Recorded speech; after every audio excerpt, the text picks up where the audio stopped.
Bueno, pues ya estamos de regreso, seguimos aquí en la mañana y déjame decirle que, pues como usted sabe, tenemos un gran problema en este momento aquí en las costas de nuestro estado de Quintana Roo, que es el tema del sargazo.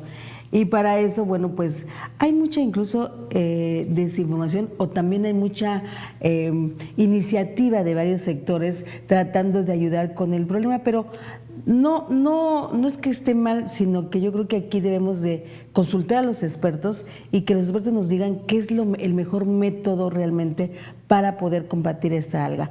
Y bueno, para eso el día de hoy hemos invitado a Alejandro Bravo Quesada, que él es oceanólogo, precisamente que él lleva ya años estudiando todo este tema del sargazo, que no es nuevo aquí en Quintana Roo, ya tienen muchos años con ese problema. Claro que lo que ahora está prácticamente más latente es que llegue tan masivamente. Ese es el problema. Alejandro, ¿cómo estás? Muy buenos días y gracias por estar con nosotros. Norma, ¿qué tal? Buenos días, muchas gracias. No, hombre, al contrario. Yo creo que aquí el tema fundamental es precisamente que los expertos hablen sobre el tema del sargazo y por qué en este momento o por qué cada día ha aumentado más esta llegada masiva de sargazo a Quintana Roo. Localmente, desde el año pasado, se formó el Consejo Técnico Asesor del Gobierno del Estado. Okay. Ahí asistieron investigadores de COSUR, del CICI, del Politécnico, de la UNAM también, la que está en Puerto Morelos. Okay. Entonces éramos 60 participantes de este Consejo Técnico Asesor y entre todos discutíamos el tema. Eran plenarias de 3-4 horas, donde todos nos ponemos a hablar y discutir el tema. De ahí derivó justamente en hacer talleres más sencillos. Uno fue en Ecosur, en un taller de alerta temprana para poder establecer un sistema donde tú pudieras predecir el arribo del sargazo en distintas partes de la costa. También se hizo otro taller para estudiar la colocación de las barreras en el mar.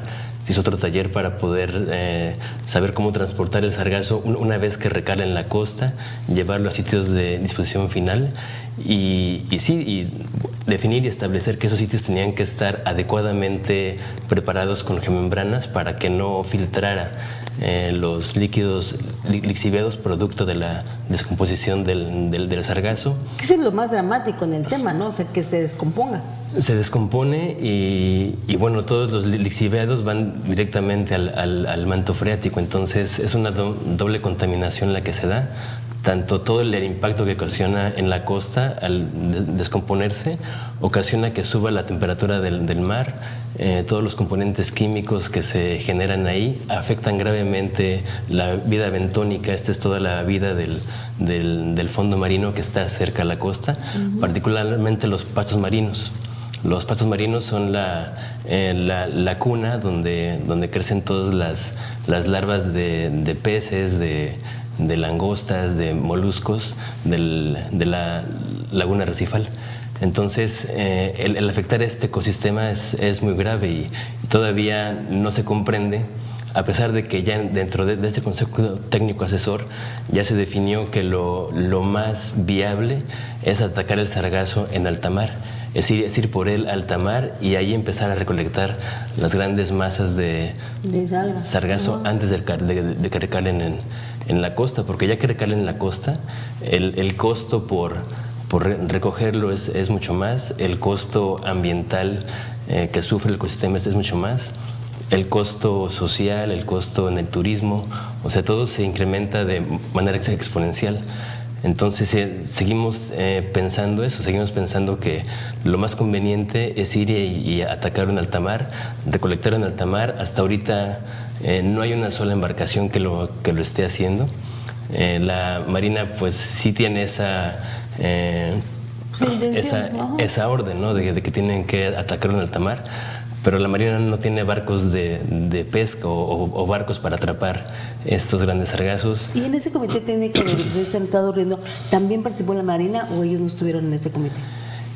No, en un principio no. Se dijo en alguna ocasión que se iba a haber un contacto con la Marina para que pudiéramos nosotros exponer las conclusiones a las que habíamos llegado, los posicionamientos que se establecieron dentro del Consejo Técnico, donde se dijo que lo más importante es atacarlo en alta mar, O sea, tienes que ir por alta mar, recolectarlo en un 80%, 90% para que finalmente lo que dejes recalar en la costa sea una cantidad mínima. Y eso definitivamente aquí no lo estamos haciendo.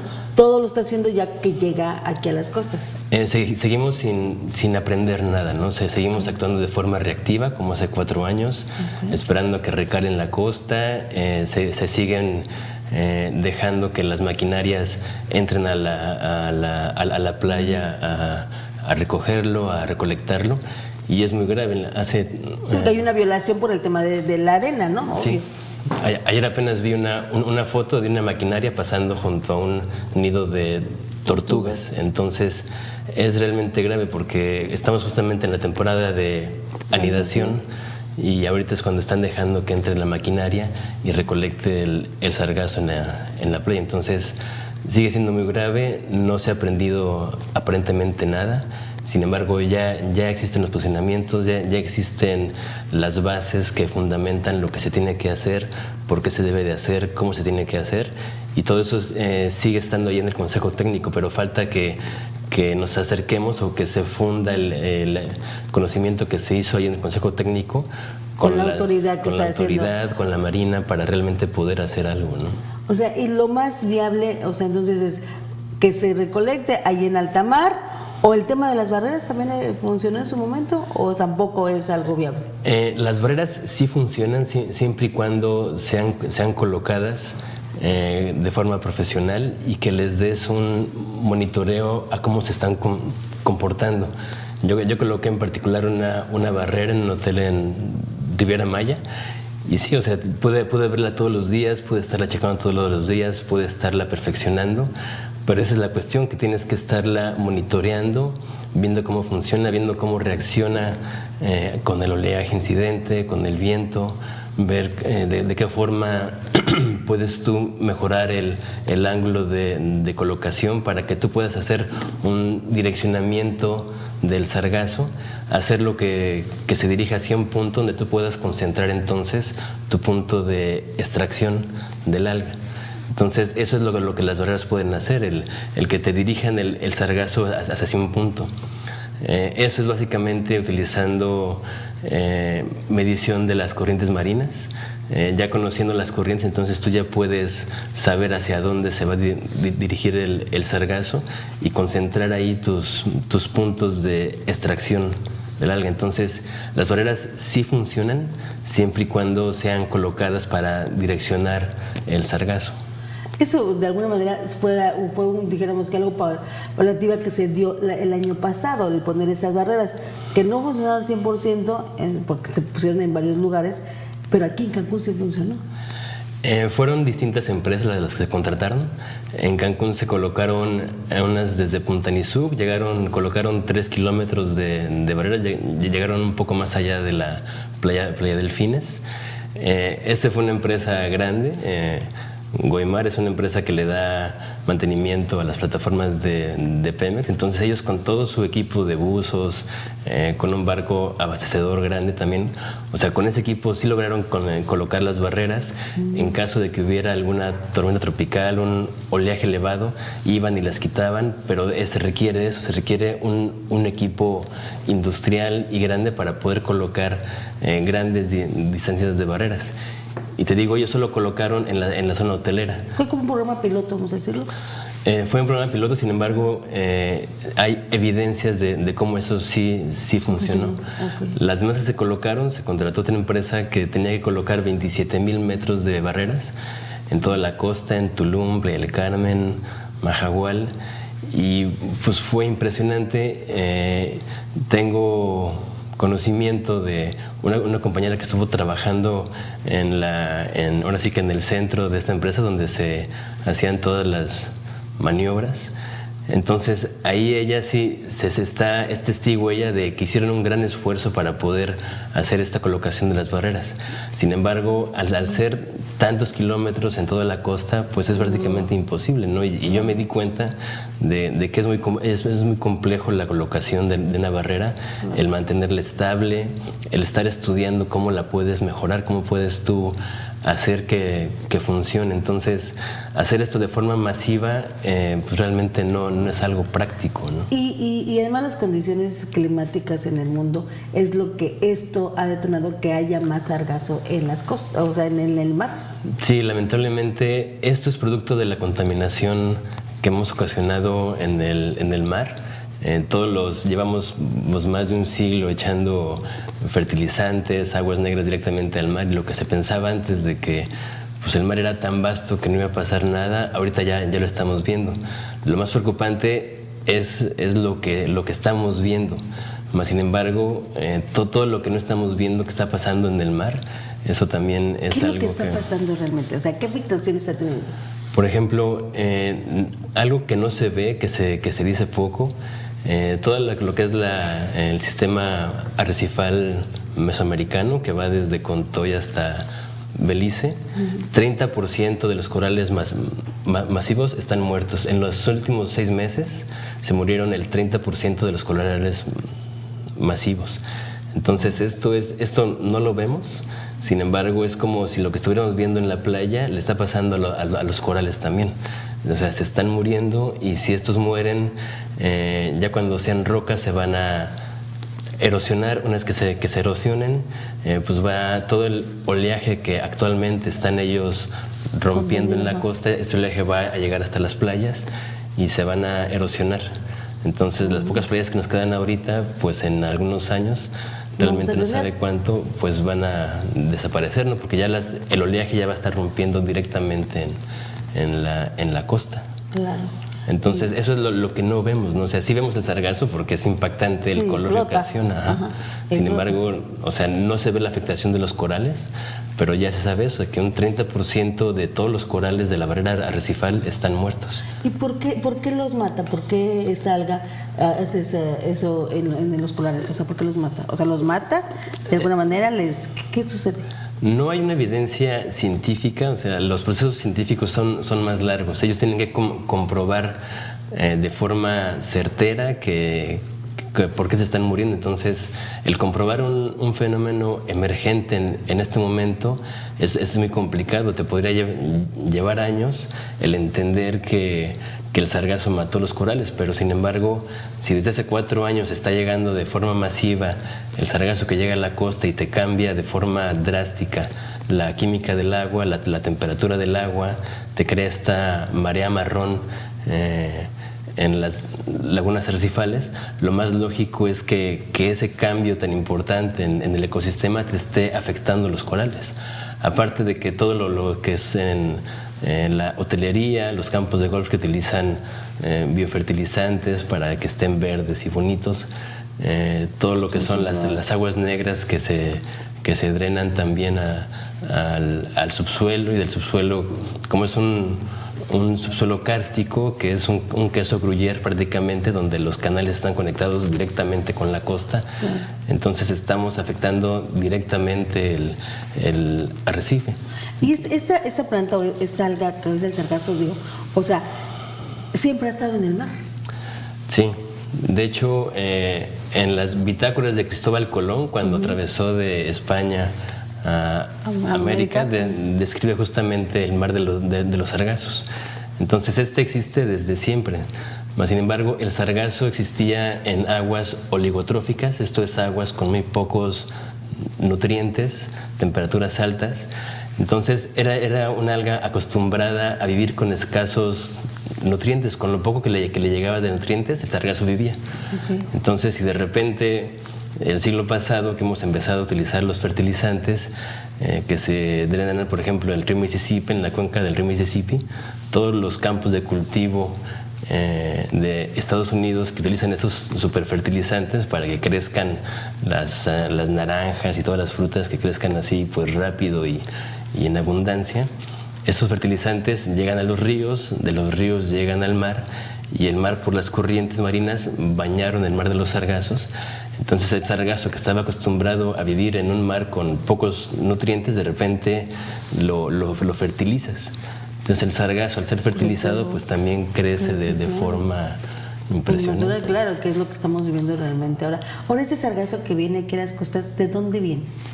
Este en particular es un mar de los sargazos que se detectó hace algunos años, 2 o 3 años, enfrente de la desembocadura del río Amazonas, en Brasil. Okay. Entonces ahí se formó ese nuevo mar de los sargazos y por corrientes marinas ese sargazo atraviesa las Antillas del Mar Caribe, entra al Mar Caribe y la corriente misma pues choca con la corriente con la península de Yucatán, pasa entre Cuba y México. Entonces es la corriente que lo trae. Entonces viene desde Brasil, pero en todo el transcurso, en lo que viene viajando de Brasil a México, el sargazo sigue creciendo. Cada 18 días duplica su biomasa. Entonces lo que tarda en llegar, ahorita nos llega como la 5ª generación más o menos del sargazo. Entonces pues sigue creciendo, ¿no? Y entonces se fertiliza en Brasil y pues continúa su camino y las altas temperaturas también favorecen la proliferación. Y obviamente pues tenemos llegada masiva. Oye, y bueno, aquí hablando de parte de México, pero en otros países, ¿qué tanto hay avance para combatir esta alga? Hay otros países, bueno, hay una isla en el Caribe, ellos están beneficiados por Francia. Francia es la que está apoyando otra metodología, pero es básicamente lo mismo, ¿no? Son barreras de contención y direccionamiento y son barcos para estar recolectando el sargazo en el mar. Entonces, eso es lo que se sabe. No, ya han venido aquí a México.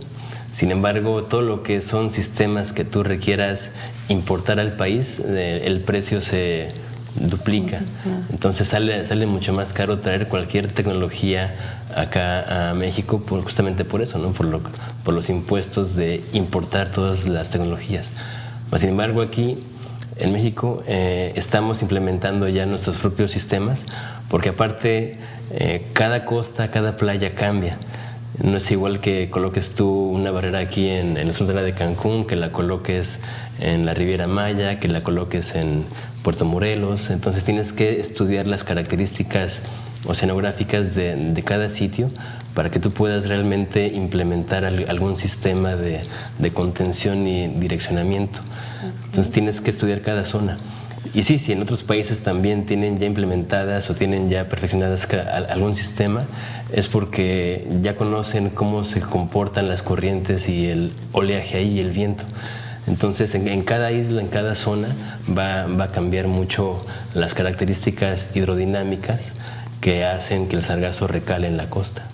O sea, y es que hablamos que la afectación es en todo el Caribe, no solamente en Quintana Roo. Sí, es en todas las islas del Caribe donde se está teniendo esta afectación grave del sargazo. Voy a hacer un encuentro la próxima semana, el 28 de mayo, donde va a haber en este encuentro va a haber varias visitas de representantes de países precisamente para hablar del tema del sargazo. Y aquí, pues, para empezar, sería muy interesante conocer realmente cómo están tratando de combatir este recale o qué se está haciendo realmente en ese momento. Si habláramos de los países, tú que tienes conocimiento de qué países tienen más avanzado o qué han hecho más para combatir sobre esta alga, ¿qué países pueden ser en el Caribe? Tengo entendido que República Dominicana es como que de los que más ha hecho algo, ¿no? Pero sigue siendo ese sistema. Y es básico, ¿no? Son barreras, o sea, y todos barcos coinciden en que es lo más viable. Ajá, exactamente. Pero hasta ahorita, acá en el Consejo Técnico, uno de los posicionamientos más importantes es eso, el recolectar el sargazo en alta mar. Porque luego, por ejemplo, quieren colocar barreras dentro de una bahía. Cuando el sargazo ya entra a la bahía, o sea, ya no tienes nada que hacer, ¿no? Porque ya está dentro. El sargazo a los 3 días que se pega contra una barrera, a los 3 días de estar pegado a la barrera se muere, llega al fondo y por el fondo pues es cuando te va a pasar tu barrera y te va a afectar el agua que está dentro de tu bahía.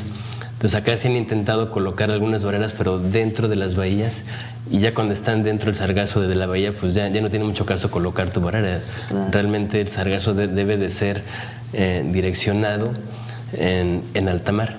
Aquí, cerca de la costa, tenemos una de las corrientes más dinámicas del planeta.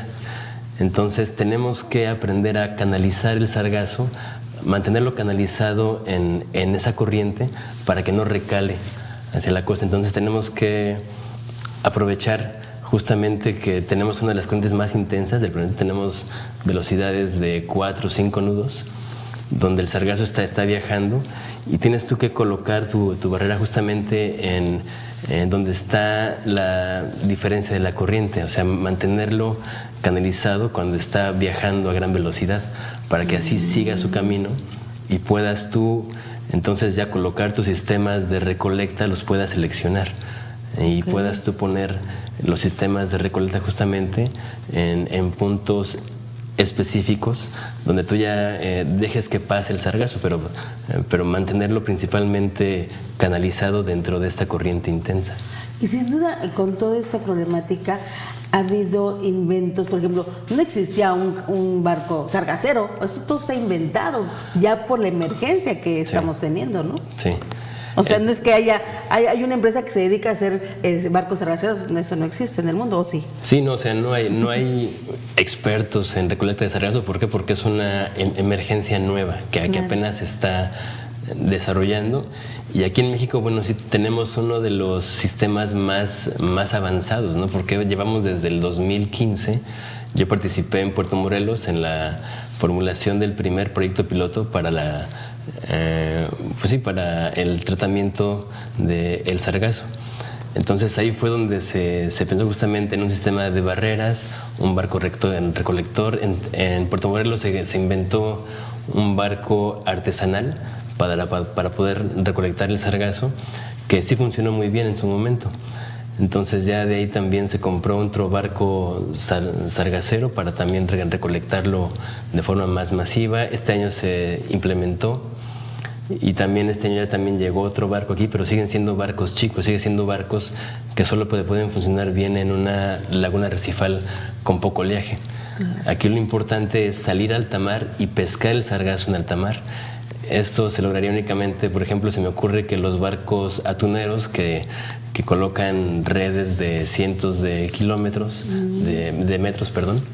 Entonces, con eso poder tú pescar el sargazo en alta mar y hacer algo con él, o sea, empezar a utilizarlo en algo. Por ejemplo, tengo un compañero que tiene una empresa en Bonfil. Él está haciendo biofertilizante, unas pastillas para el colesterol y los triglicéridos. ¿Sí funciona? O sea, ya hay... Él dice que sí. Lamentablemente la COFEPRIS, que sería la cual te puede dar la licencia para poder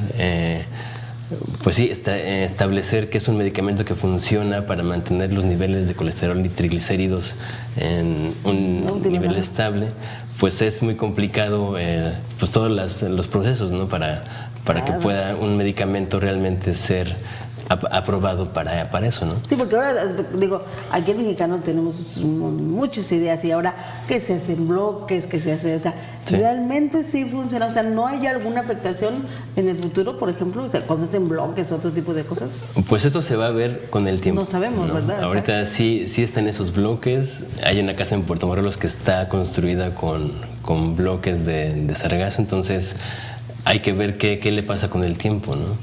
Y otra cosa, por ejemplo, y esta otra cosa que preocupa, una vez que llega aquí el sargazo a las costas, y que aunque se hagan todo el tema de limpieza y demás, a uno como al ser humano, ¿no le afecta el contacto directo con esta alga?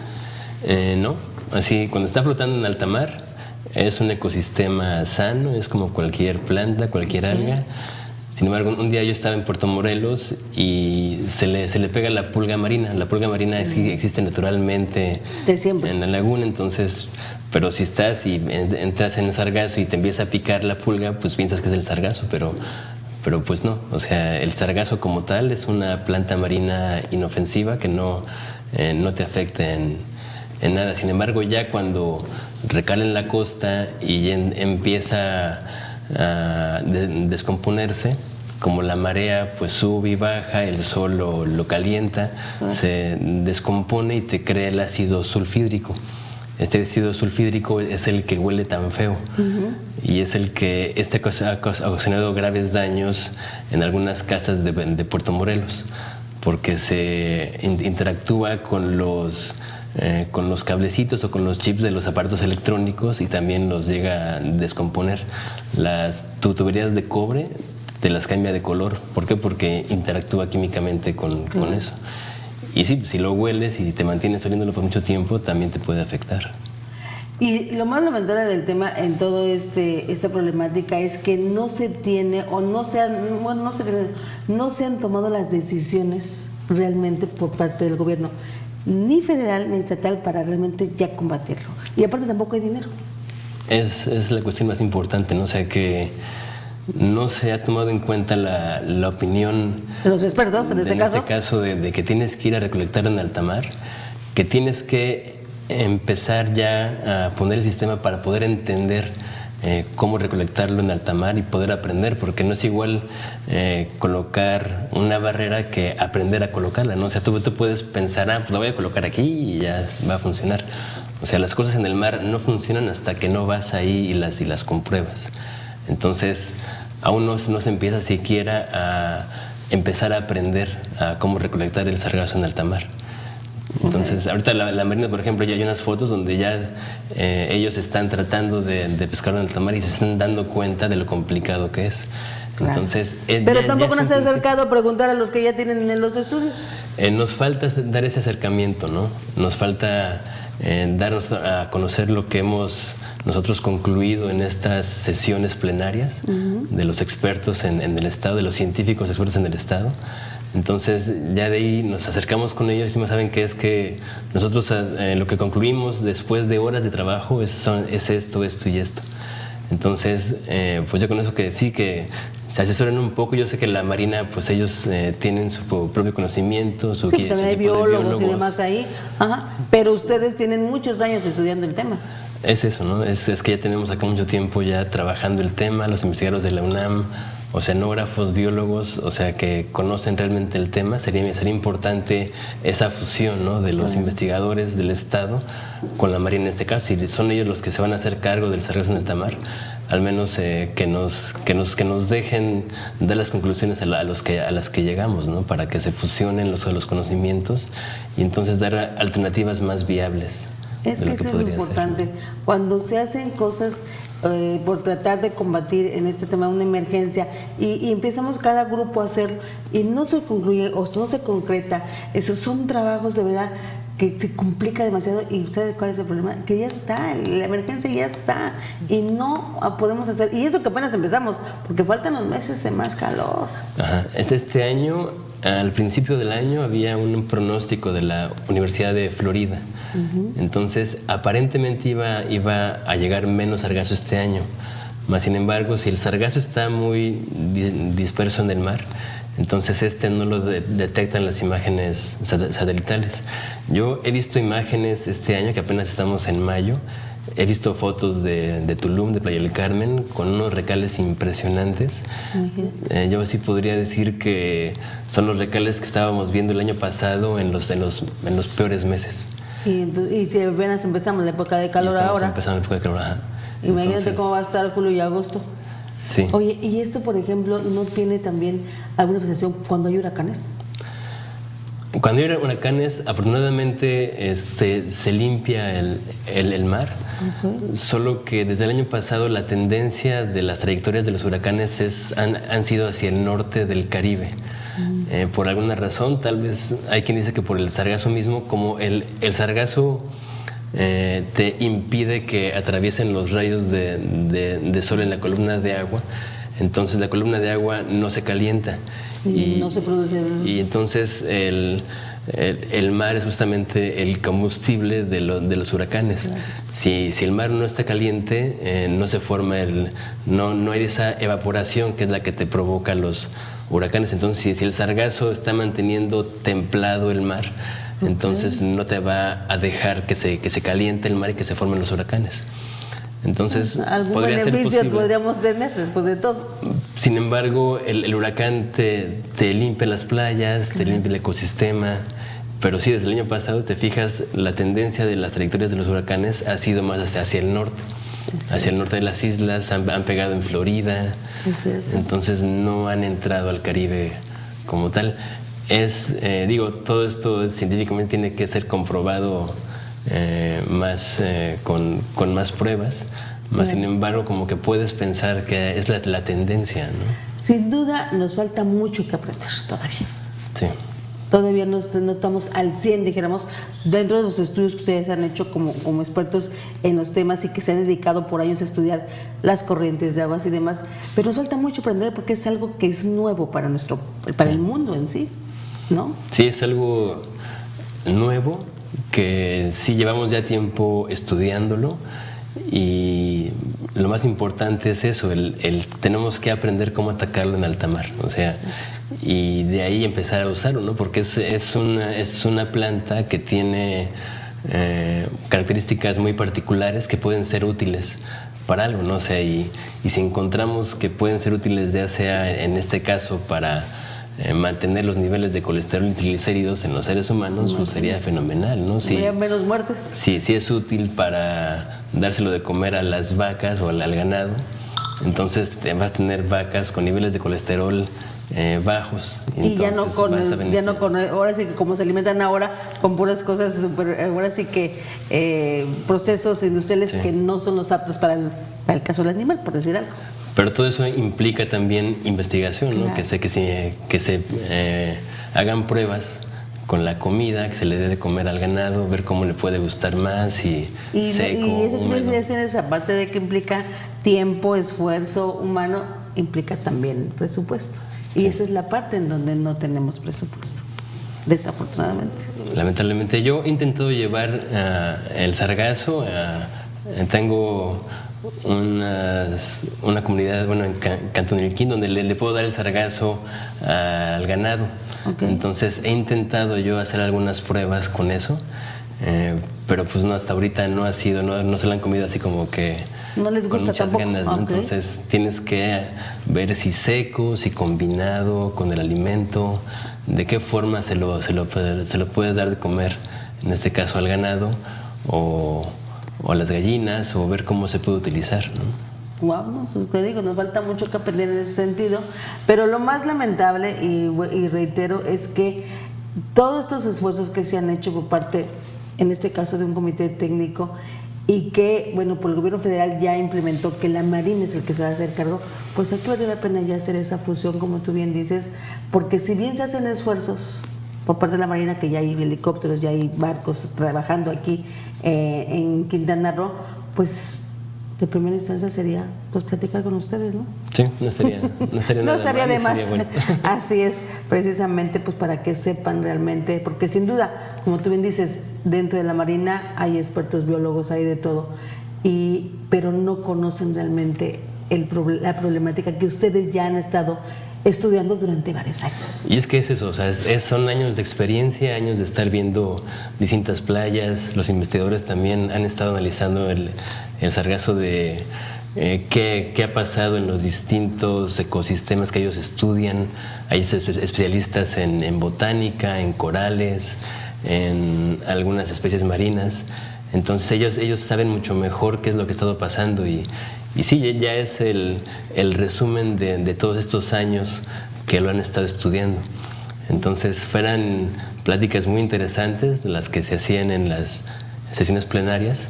Entonces de todo esto se iban haciendo minutas, conclusiones que luego se discutían entre nosotros, y se sigue trabajando. O sea, el Consejo Técnico, a pesar de que no hemos sido consultados por autoridades federales, seguimos haciendo nuestras sesiones. O sea, nosotros seguimos convencidos de que es importante lo que estamos haciendo. Pues yo creo, ojalá que en este foro o en este encuentro que se va a dar próxima semana, pues se pueda tener la oportunidad en las mesas que va a haber de plantear todos estos avances que se han hecho y todos esos estudios. Pues sí, es lo que esperamos hacer, y bueno, y continuar nuestro trabajo, ¿no? Seguir nosotros como investigadores locales, como profesionistas locales enfocados en el tema, seguir el trabajo, ¿no? Porque lo tenemos ya aquí, y nosotros continuamos con el problema viviéndolo todos los días, y seguimos pues no estamos preocupados porque aquí vivimos, o sea, sí, de toda la vida, y finalmente son los que ustedes conocen realmente cuál es el comportamiento y qué es lo que se ha avanzado en todo esto.